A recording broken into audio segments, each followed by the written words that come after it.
नमस्कार, दृष्टि न्यूज में आपका स्वागत है। मैं हूं आपके साथ अंकिता। चलिए पढ़ते हैं मुख्य खबर की ओर। कि इस महत्वपूर्ण मुद्दे पर आपने मुझे बोलने का मौका दिया। ये अलग बात है कि सत्ता पक्ष के लोग सब मेरे बोलने से पहले ही भाग गए। आइए आइए, आपको देख के मैं खुश थी कि आप वापस आ गए। सबसे पहले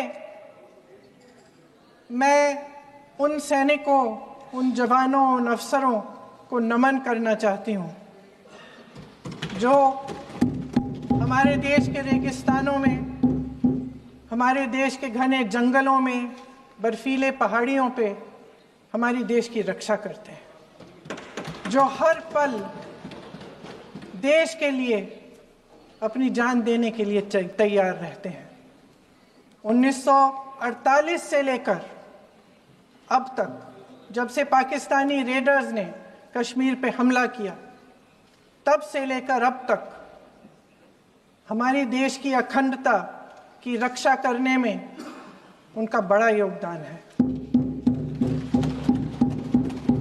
हमारी आज़ादी अहिंसा के आंदोलन से हासिल हुई, लेकिन जैसे मैंने कहा, उसको कायम रखने के लिए हमारी सेना का बहुत बड़ा योगदान है।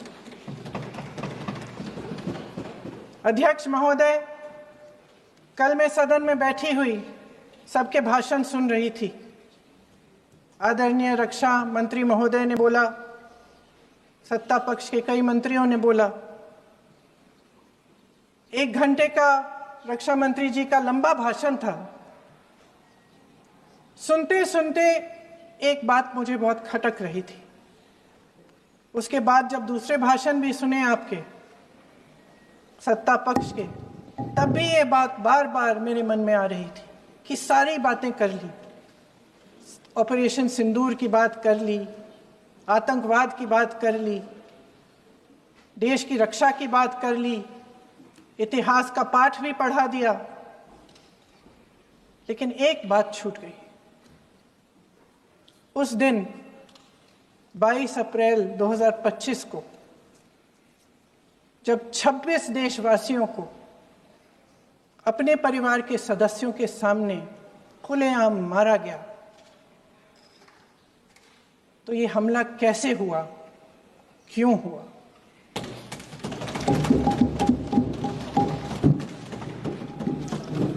अध्यक्ष महोदय, ये लोग बैसारन वैली में, पहलगाम के पास कश्मीर में क्या कर रहे थे? आजकल पब्लिसिटी का दौर है, प्रचार का ज़माना है। कुछ समय से हमारी सरकार ये प्रचार कर रही थी कि कश्मीर में आतंकवाद ख़त्म हो गया है, कि कश्मीर में शांति है, अमन चैन है। प्रधानमंत्री जी ने खूब भाषण दिए, देशवासियों को कहा कि चलिए कश्मीर चलिए, सैर करिए। कई बार मैंने ये भी देखा मीडिया पर, टीवी पर, कि कश्मीर जाइए, ज़मीन खरीदिए, अब वहाँ अमन चैन है, शांति का वातावरण है। इसी बीच शुभम द्विवेदी, एक कानपुर के नौजवान, और उनके पूरे परिवार ने तय किया कि वो कश्मीर जाएंगे। शुभम द्विवेदी की 6 महीने पहले शादी हुई थी। उसकी पत्नी ने कहा कि उनके बीच एक ऐसा रिश्ता था, प्रेम और दोस्ती का ऐसा रिश्ता था कि वो एक दूसरे को बच्चों की तरह हंसाते थे। सोशल मीडिया पर एक वीडियो भी जारी है जिसमें पूरा परिवार एक साथ बैठा हुआ ताश खेल रहा है और ऐसे हंस रहे हैं कि उस वीडियो को देख के किसी का भी दिल टूट जाए कि इस परिवार को इस तरह से उजड़ने क्यों दिया हमने। 22 अप्रैल 2025 को बैसारन वैली में मौसम का मिजाज अच्छा था। जैसे हर रोज़ लगातार 1000 से 1500 लोग वहाँ पहुँचते थे, उसी तरह से उस दिन भी तमाम पर्यटक वहाँ पहुँचे। वहाँ का रास्ता आसान नहीं है अध्यक्ष महोदय जी, जंगल से जाना पड़ता है, पहाड़ों के बीच जाना पड़ता है, घोड़े से जाना पड़ता है। ये परिवार वहां पहुंचे, मौसम सुहाना था, उनके बच्चे ट्रैम्पोलिन पे खेल रहे थे, कोई जिपलाइन कर रहा था, कोई चाय पी रहा था, तो कोई कश्मीर की सुंदर वादियों की ठंडी हवा का मजा ले रहा था। शुभम अपनी पत्नी के साथ एक स्टॉल पे खड़े थे। तभी अचानक 4 आतंकवादी जंगल में से निकलते हैं और शुभम को वहीं अपनी पत्नी के सामने मार डालते हैं। उसके बाद वे वहां से पूरे वैली में 1 घंटे के लिए लोगों को चुन चुन कर मारते हैं। किसी के पति को अपनी पत्नी के आंखों के सामने, किसी के पिता को अपने बेटे के सामने, चुन चुन कर 26 लोगों को मार डालते हैं। शुभम की पत्नी घबराकर वहां से भागने की कोशिश करती है, अपनी जान बचाने के लिए जंगल की तरफ दौड़ती है। वहां पता चलता है कि तमाम लोग जंगल की तरफ दौड़े हैं और अपनी जान बचाने की कोशिश कर रहे हैं। कोई अपने बेटे का हाथ पकड़ के पहाड़ों पर घसीटता हुआ जा रहा है, कोई कश्मीरी घोड़े वालों और गाइडों की मदद लेते हुए चले जा रहा है। कोई रास्ता नहीं है, कोई तरीका नहीं है, लेकिन किसी न किसी तरह से शुभम की पत्नी के शब्दों में किसी ऐसी शक्ति ने हमको बचा कर रखा कि हमें किसी न किसी तरह से हम अकेले नीचे पहुंचे। और मैं उनके लफ्ज पढ़ना चाहती हूं, क्योंकि उन्होंने कहा कि इस पूरे समय जब 1 घंटे के लिए चुन चुन कर भारतीय नागरिकों को मारा जा रहा था, इस पूरे समय उसे एक सुरक्षाकर्मी नहीं दिखा, एक सैनिक नहीं दिखा।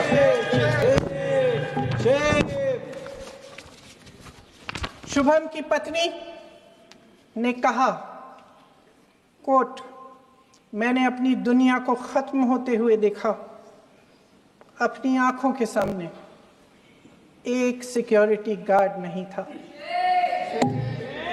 मैं ये कह सकती हूं कि देश ने, सरकार ने हमें वहां पे अनाथ छोड़ दिया था।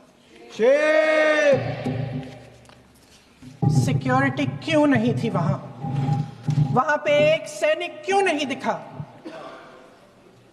क्या सरकार को मालूम नहीं था कि यहां रोज 1000 से 1500 पर्यटक जाते हैं? क्या सरकार को मालूम नहीं था कि यहाँ के को पहुंचने के लिए जंगल के रास्ते से जाना पड़ता है? अगर कुछ हो जाएगा तो लोग वहां से निकल नहीं पाएंगे। एक चिकित्सा का इंतजाम नहीं था, फर्स्ट एड का इंतजाम नहीं था, कोई इंतजाम नहीं था, ना सुरक्षा का ना फर्स्ट एड का। इन लोगों को भगवान भरोसे छोड़ दिया गया। ये लोग वहां पे इस सरकार के भरोसे गए और इस सरकार ने उन्हें भगवान भरोसे छोड़ दिया।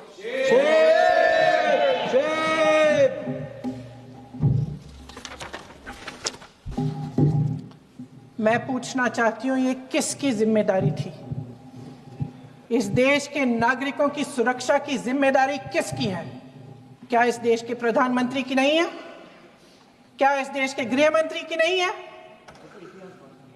क्या इस देश के रक्षा मंत्री की नहीं है? क्या एनएसए की नहीं है? अध्यक्ष महोदय, पहलगाम हमले से सिर्फ 2 हफ्ते पहले हमारे गृह मंत्री महोदय जी कश्मीर गए थे। किस लिए गए थे? जो सुरक्षा की व्यवस्था है इसको देखने के लिए गए थे, इसको रिव्यू करने के लिए गए थे। और उन्होंने वहां कहा कि आतंकवाद पर विजय प्राप्त हुई है। ये 2 हफ्ते पहले है। 3 महीने बाद जेएनके के गवर्नर साहब एक आम इंटरव्यू में ऐसे ही चलते चलते कह देते हैं कि हाँ, बैसारन वैली में बहुत लापरवाही हुई और इसके लिए मैं जिम्मेदारी लेता हूँ। ऐसे ही चलते चलते, और वो बात होती है, खत्म भी वहां होती है और वहीं खत्म हो जाती है। उनसे जिम्मेदारी ली भी नहीं जाती, कोई सवाल नहीं उठाता, कोई जवाब नहीं देता। अध्यक्ष महोदय, उस हमले की जिम्मेदारी एक आतंकवादी गुट जिसका नाम टीआरएफ है थोड़े दिनों बाद लेती है। कौन है ये टीआरएफ? 2019 में ये गुट बना। 2020 में इसने कश्मीर में आतंकवाद का काम शुरू कर दिया और 2020 अप्रैल 2020 से लेकर 22 अप्रैल 2025 तक इन्होंने 25 आतंकवादी हमले किए। गृह मंत्री महोदय ने जब यूपीए सरकार के समय के आतंकवादी हमले गिने तो लगभग 25 गिनवाए थे अभी अपने भाषण में। इस गुट ने कश्मीर में 25 हमले 2020 और 2025 के अंदर एक पूरी लिस्ट है इन हमलों की। मेरे पास इतना समय नहीं है इसलिए मैं एक एक को नहीं पढ़ना चाहती, लेकिन मैं इतना कहूंगी कि इनमें रियासी का हमला भी था 2024 का, जिसमें 9 लोग मारे गए और 41 लोग घायल हुए। कुल मिलाकर 2020 से लेकर 22 अप्रैल 2025 तक टीआरएफ ने 41 सेना और सुरक्षा कर्मियों की हत्या की, 27 सिविलियन की हत्या की और 54 लोगों को घायल किया था। भारत सरकार ने टीआरएफ को आतंकवादी संगठन का दर्जा कब दिया? 2020 में दिया, 2021 में दिया, 2022 में दिया, 2023 में दिया। 3 साल बाद, 3 सालों के लिए ये आतंकवादी गतिविधियां कर रहे हैं और आप इनको आतंकवादी संगठन तब कहते हैं 2023 में। इसकी क्या वजह थी? ये सब सरकार के संज्ञान में था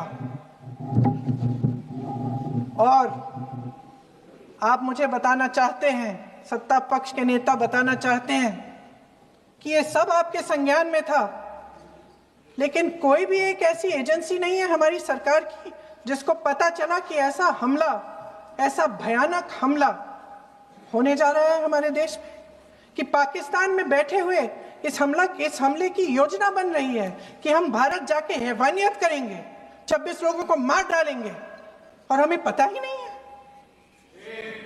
क्या ये हमारी एजेंसियों की विफलता है कि नहीं है?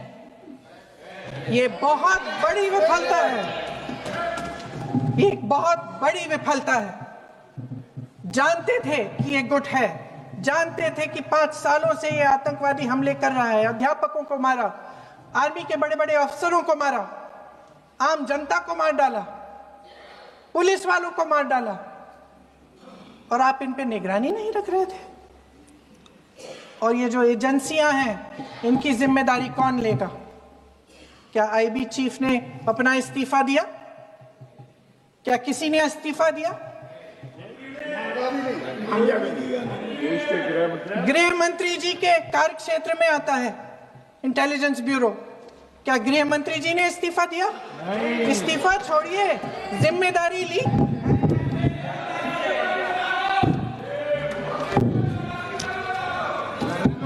साहब देखिए, इतिहास की बात आप करिए, मैं वर्तमान की बात करना चाहती हूँ।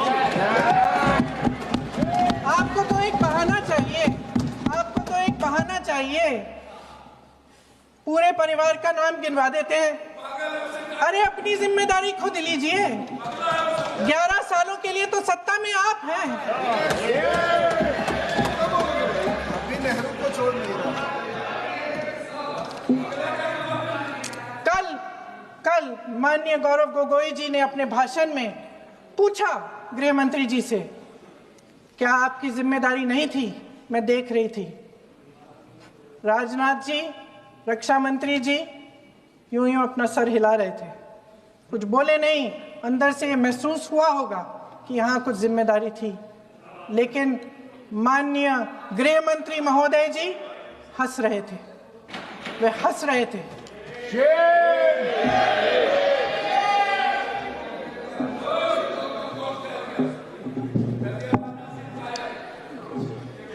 अध्यक्ष महोदय, कल सत्ता पक्ष और आज भी सत्ता पक्ष के नेताओं ने 2008 के मुंबई के हमलों का जिक्र किया, बार बार कहा कि मनमोहन सिंह जी की सरकार ने कुछ नहीं किया।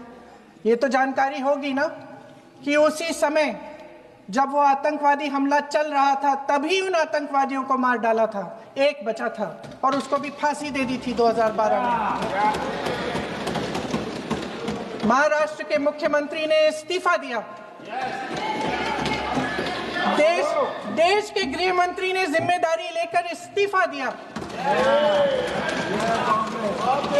एक जवाबदेही थी पब्लिक के प्रति, एक जवाबदेही थी इस देश की जनता के प्रति, इस देश की धरती के प्रति।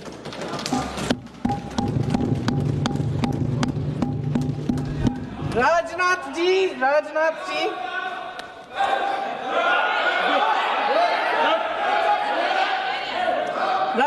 जी तो पुलवामा, उरी और पठानकोट के समय गृह मंत्री रहे थे।